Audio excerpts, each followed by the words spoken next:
เจริญสุขเจริญพรบรรยากาศยามเช้ามื้อนี้ตอนเช้าให้เช้าหน้า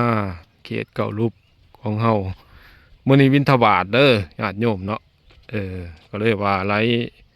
คลิปไลฟ์สดให้เบิ่งบรรยากาศยามเช้าบิณฑบาตตอนเช้ามื้อนี้เนาะอากาศแจ่มใสดีบิณฑบาตองค์เดียวมื้อนี้ อย่าพอเพิ่นมาบ่ได้บิณฑบาตยามเช้าองค์เดียวมื้อนี้ถ่ายเอาภาพบรรยากาศให้เบิ่งตามบ้านนอกกอกหน้า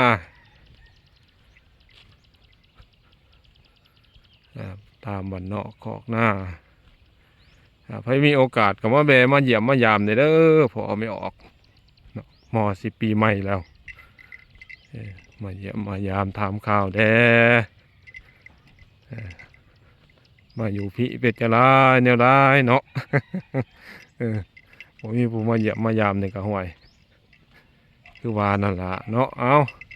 อันนี้ถ่ายบรรยากาศให้เบิ่งเด้อเนาะถ่ายบรรยากาศให้เบิ่งช่วงบิณฑบาตยามเช้า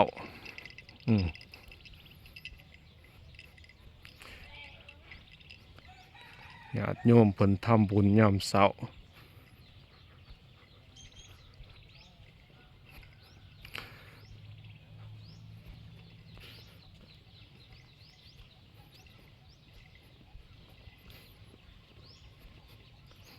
ฝากกดได้กดติดตาม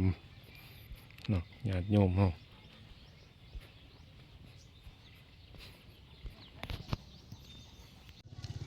คลิปตอนที่2ญาติโยมเพิ่นมา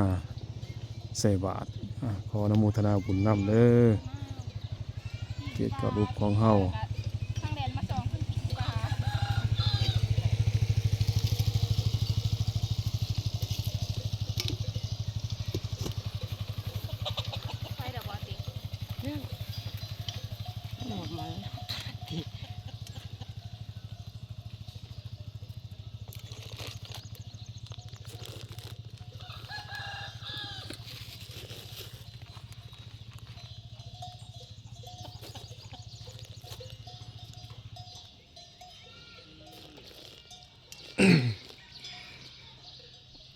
พรเด้อ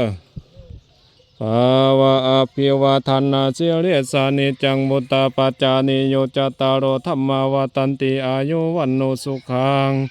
ภาลังโสญติธรรมโมจะอายังนิทัสเสโตเปตานาปุสัจจกตาอุลาลาภาลัญจะภิกขุนามานุปาทินังตุมิหิปุญญปัสสุตังอนัปปะคันติตอนนี้พวกกำลังบิณฑบาตมาหอดกู้เขื่อนพอดี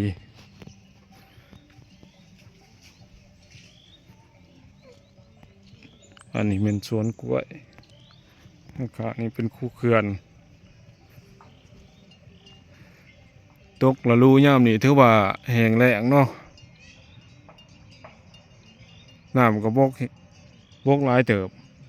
คันเป็นฝนตกมาใส่ก็สิไข่แหน่อยู่จะหน่อยเนาะไข่แหน่อยู่จะหน่อยแต่ว่าอันนี้แห้งหลายเกินไกลอันน่ะเสาไฟฟ้าประมาณอยู่2 เมตรเลยถือว่าแห้งแห้งบ่คือปีก่อนๆปีก่อนๆนี่ยังว่ายังอยู่บ่อนตีนเสาบ่อนนะตะกี้มันมีกัวกระโหลนเนาะอยู่บาง